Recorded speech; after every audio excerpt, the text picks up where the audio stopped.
These 4 players are skyrocketing up my rankings. First up is Jameson Williams, and you might say, well, Addison, he barely played his rookie year and now is suspended for 6 games to start 2023, and I get that, but the biggest draw to Jameson Williams for me is the target opportunity he's going to have when he returns from that suspension. The Lions threw over 580 times last year, but after Amon-Ra's 146 targets, no one else on the team had more than 70, which means the ball was getting spread around to multiple different people trying to fill a single role. Khalif Raymond actually saw the second most targets among Lions wide receivers last year with 64, and DJ Chark's vacated 52 targets are also up for grabs. Both of those guys operated as the Lions deep threat, a role that we can assume that Jameson Williams is going to take over entirely as the Lions solidified wide receiver 2 with Amon-Ra St. Brown. Actually, if you combine Khalif Raymond and DJ Chark's numbers from last year, you get 77 receptions for just over 1,100 yards and 3 touchdowns, which would have been good as the wide receiver 22 last year, and essentially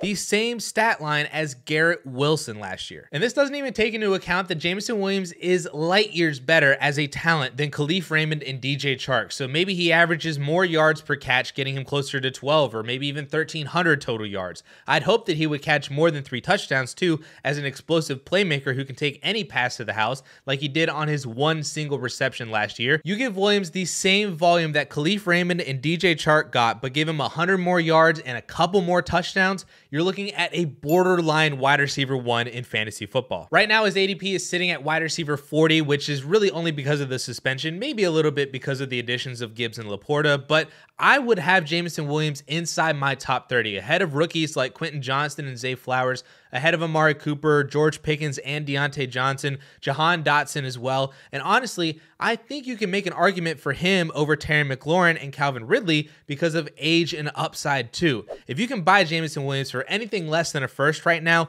that's a smash. Even a 2025 first, that's a smash to me. An aging veteran as a rebuilding or retooling team, that's a smash. A trade down from DJ Moore, Chris Godwin, Terry McLaurin, Calvin Ridley, that's a smash. Your RB3, who's just there to score you 12 points per game like Dameon Pierce, Isaiah Pacheco, David Montgomery, Devon Achane, all of that is a smash for Jameson Williams. Get in now before the hype builds back up closer and closer that we get to the season and him returning from suspension. Sticking with team wide receiver 2s down in this wide receiver 40-ish range, I'm buying back into Elijah Moore on the Cleveland Browns. And when Moore was first traded, we saw the immediate hype that he's out of New York, no longer with Zach Wilson and a team who won't use him. He's now paired with Deshaun Watson, and there was hope again for Elijah Moore. But then the immediate hype died down, and I feel like we've all just been coasting with Elijah Moore's value as a dynasty wide receiver 4. Well, I say no more. The Browns have come out and said that they view Moore as a weapon and a threat all over the field, and we've started to see clips from OTAs confirming that. He's lining up in the slot, out wide, even in the backfield, and being motioned out pre-snap. Elijah Moore fits this Browns offense as a dynamic receiver that they've been wanting to have, who is fast, who can separate, he can make people miss, he can gain yards after the catch. These are all elements of a wide receiver's game that the Cleveland Browns just haven't had in a very long time. And I know everybody points to that 7-game stretch that he had in 2021 before getting injured, and I'm sure you're tired of hearing about it, but those games really do show that Elijah Moore is a good wide receiver at the NFL level, and he can do amazing things when he gets an opportunity. If you can go get Moore for just a 2024 second, that's a win in my book. Or that same zero upside running back that we were trading for Jameson Williams, again, a huge win for Elijah Moore. There really isn't a lot of risk acquiring Elijah Moore for these prices, but the reward is potentially a top 20 wide receiver a year from now. Let's switch things up and move over to the quarterback position, and I am rekindling my love for Tua Tagovailoa every single day that we get closer to the NFL season, because all of the reasons that I loved him heading into last season are all still there, except now we know what Tua looks like in this Miami Dolphins offense, which is a top 10 fantasy quarterback. In fact, in 13 games played, Tua threw for 3,500 yards and 25 touchdowns, which is a 17-game pace of 4,500 yards and 32 touchdowns, which is seriously close to Joe Burrow's passing numbers last year. It's almost like someone predicted that Tua was going to be the next Joe Burrow breakout type of quarterback. But I'm talking very specifically about Dolphins quarterback Tua Tagovailoa. He fits all the criteria for this year's Joe Burrow. He's young. He has a pedigree as a former top 5 NFL pick, And as we all know, the Dolphins traded for Tyreek Hill, which is a huge boost to this offense and Tua's potential production. He averaged 18.5 points per game last year, which was the same as Trevor Lawrence and more than Daniel Jones, Kyler Murray, Justin Herbert, and Dak Prescott. And the only reason that Tua is even valued as QB 15 in ADP right now, and why I've just been kind of meh on him all offseason, is because of the concussions, which is a legitimate concern. Don't get me wrong, and it could be career threatening if he adds just one or two more of those, but that's really it. Everything else really stems from that one main concern. If Tua is healthy, he's going to produce as a top 10 quarterback. The Miami Dolphins, just as a team, will probably make the playoffs. They may even win their division, and they could be serious playoff contenders with an explosive offense and now a strong defense with Jalen Ramsey in town and Vic Fangio at the helm.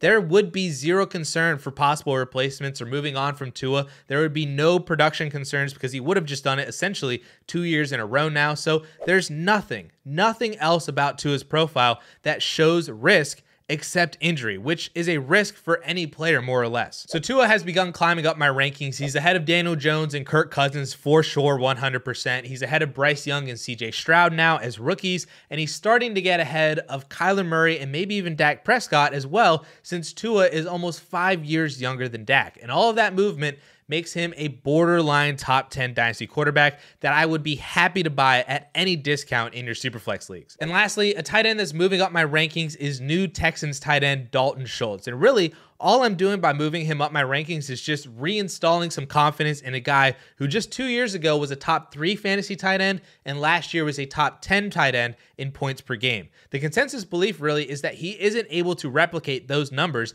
now that he's in Houston because he was a product of the Cowboys offense and target volume. He's not a good athlete, blah, blah, blah, blah, blah.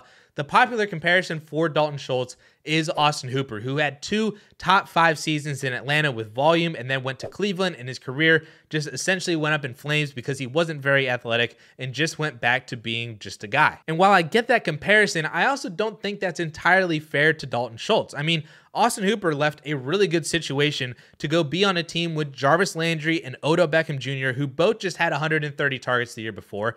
There was also the first season with a whole year of the Nick Chubb-Kareem Hunt dynamic, and the Browns still had David Njoku at tight end anyway. That is not at all the same situation that Dalton Schultz is walking into in Houston, who just lost 5 of their top 6 players in targets last year, including Brandon Cooks, and their only additions to that receiving room were a 31-year-old Robert Woods, a 3rd-round Tank Dell, and a 6th-round Xavier Hutchinson. I can't even pronounce the name of their backup tight end right now. I just call him Quentin Tarantino because that sounds as close as it could be. So in no way is this the same situation that Austin Hooper had going into Cleveland. There's a realistic chance that Dalton Schultz leads this team in targets in 2023 as the veteran presence and veteran wide receiver on this team who still has some athletic capability and eclipses 100 targets for the second time in the last 3 years of his career. Or if he doesn't lead the team, he's high on the target totem pole still and still sees 85 to 90 targets, which is where he was